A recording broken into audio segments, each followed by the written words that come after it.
નમસ્કાર દર્શક મિત્રો, આપ જોઈ રહ્યા છો કાનાબાર ન્યૂઝ રાજુલા.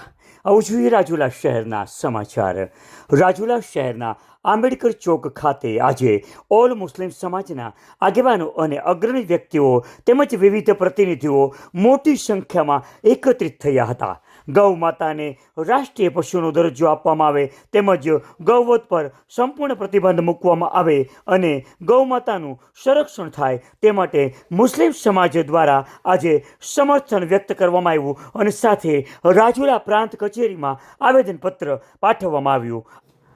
ઓલ મુસ્લિમ સમાજના પ્રમુખ આરીફભાઈ જોખિયા સહિત સમાજના આગેવાનોએ જણાવ્યું હતું કે ગૌ માતા પ્રત્યે દેશની આસ્થા અને લાગણીને માન આપી ગૌ માતાના રક્ષણ માટે કરવામાં આવતી માગણીઓને સમસ્ત મુસ્લિમ સમાજનો ટેકો છે.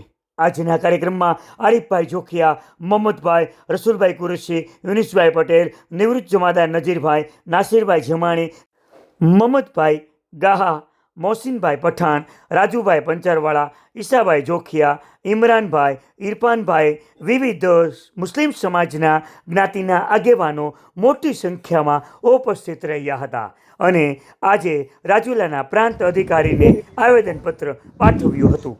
અમરેલી જિલ્લાના રાજુલા ગામે આજે મુસ્લિમ સમાજ દ્વારા ગાય માતાને રાષ્ટ્રીય માતાનો દરજ્જો મળે તે હેતુથી આખા દેશમાં જ્યારે એક માંગ છે ત્યારે અમારી પણ એક લાગણી અને માંગણી છે કે ગાય માતાને રાષ્ટ્રીય માતા તરીકે જાહેરાત કરે એવી અમારી બધા મુસ્લિમ સમાજની માંગણી છે. અસ્તુ, આભાર. આજ રોજ રાજુલા પ્રાંત કચેરીમાં આવેદનપત્ર આપવામાં આવે છે કે ગાય માતાને રાષ્ટ્રમાતાનો દરજ્જો મળે તે માટે કલેક્ટર સાહેબને આવેદનપત્ર આપવામાં આવ્યું છે.